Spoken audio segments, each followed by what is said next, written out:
Hello and welcome to class 10th online chemistry classes. In this video, we will be discussing the topic 4.2.2 chains, branches and rings from chapter number 4, class 10th NCERT science book.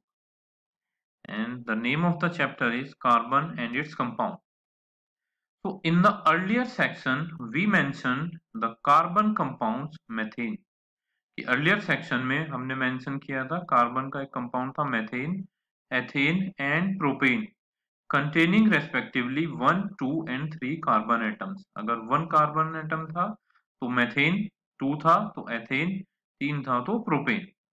तो such chains of carbon atoms can contain many more carbon atoms. तो जो ऐसी chains होती है carbon atoms की वो और भी ज्यादा उसके अंदर क्या हो सकते हैं, कार्बन एटम्स हो सकते हैं. The name and structures of 6 of these are given in table 4.2. तो जो नेम या स्ट्रक्चर है वो इन 6 एलिमेंट्स के टेबल 4.2 में गिवन है. तो let's see the formula and structure of saturated compound of carbon and hydrogen. So first we have already discussed methane. The formula is CH4. तो स्ट्रक्चर जब आप बनाएंगे इसका तो कार्बन सेंटर में होता है और 4 हाइड्रोजन इस तरह से बॉन्ड होते हैं. एथेन का फॉर्मूला C2H6 होगा. तो आप पहले कार्बन कार्बन के बीच में सिंगल बॉन्ड बनाएंगे, फिर इनकी वैलेंसी सेटिस्फाई करेंगे. प्रोपेन का स्ट्रक्चर बनाने के लिए पहले भी बोला गया था, प्रीवियस वीडियोस में एक्सप्लेन किया था हमने कि 3 कार्बन लिख लीजिए. सबसे पहले लिखने के बाद तीनों कार्बन के बीच में एक सिंगल बॉन्ड लगा दीजिए और बीच वाले में से 2 बॉन्ड बाहर निकलेंगे और जो किनारे वाले होंगे हमेशा वो 3 बॉन्ड निकलेंगे उसके अंदर. ठीक है, अगर कार्बन कार्बन के बीच में सिंगल बॉन्ड है तो ऐसे ही निकलेगा उसके अंदर. देन ब्यूटेन, उसमें 4 कार्बन होते हैं तो आप 4 कार्बन लिख लेंगे और सबके बीच में सिंगल बॉन्ड लगा देते हैं. जो बीच वाले कार्बन होंगे दोनों उनमें डबल एक एक बॉन्ड निकला हुआ होगा. डबल कह रहे हैं, सिंगल सिंगल बॉन्ड निकले हुए हैं यानी 2 बॉन्ड इस तरह हाइड्रोजन से और टर्मिनल में 3. तो ये ध्यान रखना है आपको कि कैसे इनका स्ट्रक्चर बनता है. Then comes the pentane. Pentane में C5H12 होता है. ठीक है, जो पेंटेन का मॉलिक्यूलर फॉर्मूला होगा वो C5H12. तो हम 5 कार्बन इस तरह से लिखेंगे और उन सबके बीच में सिंगल बॉन्ड. फिर जो बीच वाले हैं फिर से इनके बीच में क्या होगा, 2-2 बॉन्ड निकल के चलते हैं, 2-2 बॉन्ड बचते हैं और टर्मिनल पे हमेशा 3 बॉन्ड होंगे. Then hexane C6H14. और इस तरह से हम जितने भी हर बार नंबर ऑफ कार्बन्स बढ़ाते चले जाते हैं तो ये चेन उतनी ज्यादा लंबी हो जाती है. तो कार्बन कार्बन से मिलके क्या बना लेता है, चेन्स बना लेता है. तो but let us take another look at butane. कि अगर हम ब्यूटेन को देखें तो if we make the carbon skeleton with 4 carbon atoms, we see that 2 different possible skeletons are. कि अगर हम सिर्फ किसको देखें, ब्यूटेन को ले लेते हैं एज एन एग्जांपल, तो उसमें 4 कार्बन स्ट्रेट चेन में भी बन सकते हैं. लेकिन यहाँ पे जो दिखा रखा है कि 3 कार्बन ऐसे हैं और एक बीच में कार्बन हमने अटैच कर दिया है. तो हम क्या कह सकते हैं कि एक ब्रांच हमने इसके अंदर से निकाल दी. तो 2 पॉसिबल कार्बन स्केलेटन है और ये सब तभी पॉसिबल है जब हम नंबर 4 कार्बन यानी जिसमें 4 कार्बन थे जिस कंपाउंड में उसको ले लेते हैं ब्यूटेन.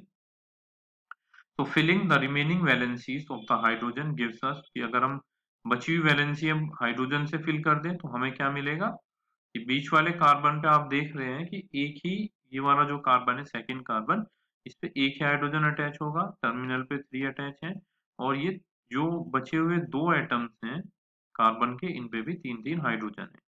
फॉर्मूला फिर भी वही रहेगा, जो मॉलिक्यूलर फॉर्मूला होगा वो सेम ही होगा यानी C4 और इसमें काउंट कीजिए 3, 3, 6, 3, 9 और 10 H10. तो C4H10 ही मॉलिक्यूलर फॉर्मूला रहेगा ब्यूटेन का. सिर्फ ब्रांचेस बदल जाती है. So we see that both these structures have the same formula, that is C4H10 formula. Such compounds with identical molecular formula but different structures are called structural isomers. तो ऐसे compound जिसका molecular formula same होता है लेकिन structure different होते हैं उसको हम स्ट्रक्चरल आइसोमर्स बोल देते हैं. ठीक है, ऐसे केमिकल कंपाउंड्स जिनका मॉलिक्यूलर फॉर्मूला क्या होगा, सेम होगा लेकिन स्ट्रक्चर डिफरेंट, उन्हें स्ट्रक्चरल आइसोमर बोला जाएगा. So in addition to straight and branch carbon chains, some compounds have carbon atoms arranged in the form of a ring, for example cyclohexane, as the formula C6H12 and the following structure। तो ध्यान देना इसके ऊपर कि carbon को इस तरह से हमने सिंगली बॉन्ड बना दिया, यहाँ पे हर एक के ऊपर दो दो हाइड्रोजन अटैच होंगे, CH2 CH2 CH2 CH2, तो ये C6H12 बन जाता है। अब क्योंकि ये साइक्लिक फॉर्म में आ गया, तो हम जब भी साइक्लिक फॉर्म के आ जाता है कोई भी कंपाउंड, तो साइक्लो लगा देते हैं उसके सामने। जैसे अगर ब्यूटेन साइक्लिक स्ट्रक्चर बनाएगा तो साइक्लोब्यूटेन, प्रोपेन बनाएगा तो साइक्लोप्रोपेन, क्योंकि एथेन बना ही नहीं सकता है तो साइक्लोएथेन कभी नहीं हो पाएगा। ठीक है, तो इस तरह से हम इनके स्ट्रक्चर्स बना लेते हैं, ये दो दो हाइड्रोजन हर एक से अटैच हो जाए। तो can you draw the electron dot structure of cyclohexane, कि क्या आप साइक्लोहेक्सेन का इलेक्ट्रॉन डॉट स्ट्रक्चर बना सकते हैं? At least just give it a practice. Obviously अगर आप जाएंगे तो बना सकते हैं, ठीक है, प्रैक्टिस करेंगे तो बन जाएगा। Straight chain, branch chain and cyclic carbon compound all may be saturated और अनसैचुरेटेड, ये सैचुरेटेड भी हो सकते हैं और अनसैचुरेटेड भी हो सकते हैं। अगर हम अनसैचुरेटेड का एग्जांपल लें तो वो होगा benzene, that is C6H6।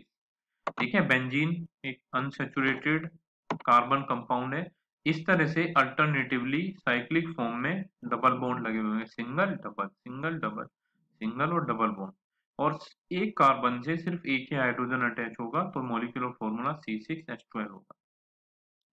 So all these compounds which contain only one carbon and hydrogen are called hydrocarbons। तो वो कंपाउंड जिसमें सिर्फ कार्बन और हाइड्रोजन ही होंगे उसे हम बोल देते हैं hydrocarbon. Among these the saturated hydrocarbons are called alkanes, और इसमें भी जो सैचुरेटेड हाइड्रोकार्बन होंगे वो एल्केन्स कहे जाते हैं। जो अनसैचुरेटेड हाइड्रोकार्बन कंटेनिंग वन और more double bond are called alkenes and those containing one or triple bond are known as alkynes। ठीक है, तो एल्केन में सिंगल बॉन्ड, एल्कीन्स में डबल बॉन्ड और एल्काइंस में ट्रिपल बॉन्ड होता है। Okay, let's move to the next topic, will you be my friend। तो carbon seems to be very friendly element, carbon एक फ्रेंडली एलिमेंट है। So far we have been looking at compounds containing carbon and hydrogen only। हमने अभी तक जो देखा है वो कार्बन और हाइड्रोजन ही कंटेनिंग कंपाउंड्स देखे हैं। But carbon also forms bonds with other elements such as halogens, oxygen, nitrogen and sulphur. Carbon सिर्फ हाइड्रोजन से ही बॉन्डिंग नहीं बनाता, वो दूसरे जो हेलोजन होते हैं उनसे भी बनाता है। हेलोजन ग्रुप नंबर 17 एलिमेंट्स होते हैं। हेलो इसलिए बोला कि ये साल्ट्स फॉर्मेशन करते हैं, तो जैसे fluorine, chlorine, bromine and iodine, ये चार हेलोजेंस हैं जो फ्रीक्वेंटली स्टडी किए जाते हैं और इनसे कंपाउंड्स बनाए जा सकते हैं। Then comes oxygen, nitrogen, sulphur, इन सब से भी कार्बन बॉन्डिंग कर सकता है। So in a hydrocarbon chain, one or more hydrogen can be replaced by these elements such that the valency of carbon remains satisfied। तो इसमें से एक या एक से ज्यादा हाइड्रोजन एटम्स हम कार्बन कंपाउंड में से निकाल के और इन एटम्स के साथ में क्या कर सकते हैं, बॉन्डिंग करा सकते हैं। अब यहाँ पे हेलोजन सिंगल ही बॉन्ड बनाएगा, जबकि ऑक्सीजन सिंगल और डबल बॉन्ड बना सकता है। कार्बन सिंगल, डबल या ट्रिपल बॉन्ड बना सकता है, और सल्फर सिंगल या डबल बॉन्ड बना के रख सकता है इसके अंदर।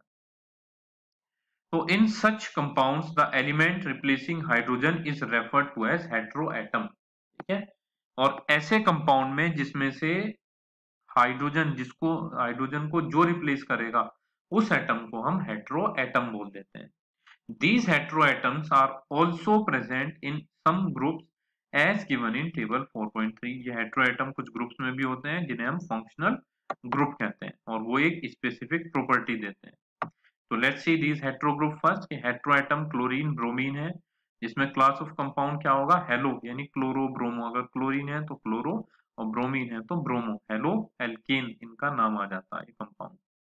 और इसमें सिर्फ क्लोरीन और ब्रोमीन ये सब्स्टिट्यूट कर लेते हैं hydrogen atom. And if heteroatom is oxygen then it can become alcohol, और जो एल्कोहल का फंक्शनल ग्रुप होता है वो OH होता है। एल्डिहाइड के लिए CHO बोलते हैं, यानी C डबल बॉन्ड O और H, इस तरह से एटम अटैच होते हैं तो ये एल्डिहाइड ग्रुप होता है। जिस भी कंपाउंड में ये ग्रुप होगा तो वो एल्डिहाइड बोले जाते हैं, जिसमें ये फंक्शनल ग्रुप होगा तो वो अल्कोहल कहे जाते हैं।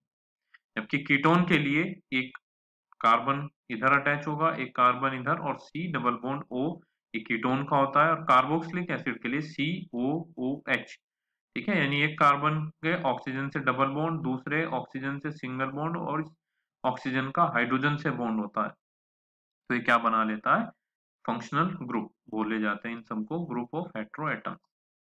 So these heteroatoms and the group containing these confer specific properties to the compounds regardless of the length and nature of the carbon chain and hence are called functional groups. तो जो ये heteroatoms हैं, चाहे कितनी भी लंबी chain हो carbon की, अगर इन्हें अटैच कर देते हैं तो उसकी जो प्रॉपर्टीज हैं वो चेंज हो जाती है कंपाउंड की, ठीक है। और इन जो हेटेरोएटम्स के ग्रुप को फंक्शनल ग्रुप बोला जाता है। Some important functional groups are given in table 4.3, अभी पढ़े हमने ये functional group। Free valency और valencies of the group are shown by the single line। जो ये free valency दिखा रखी है, यानी इधर की तरफ से अटैच होंगे कार्बन के ऊपर, तो वो शो कर रखी है। The functional group is attached to the carbon chain through this valency by replacing one hydrogen atom or atom। तो जो हमारे पास फंक्शनल ग्रुप होते हैं वो एक फंक्शनल इसी तरह से कार्बन से अटैच हो जाते हैं और रिप्लेस कर लेते हैं हाइड्रोजन एटम, ठीक है। तो ये क्या होते हैं, फंक्शनल ग्रुप एक बहुत इंपॉर्टेंट पार्ट है और इसका नाम देने के लिए भी बहुत इंपॉर्टेंट रोल प्ले करता है। Okay, that's all for this video. This video we have come to know the different functional group also, as well as the chains, branches, how a chain and branches form. We have come to know that the compounds having the same molecular formula but different structures are known as structural isomers, and different structures will be there of those compounds.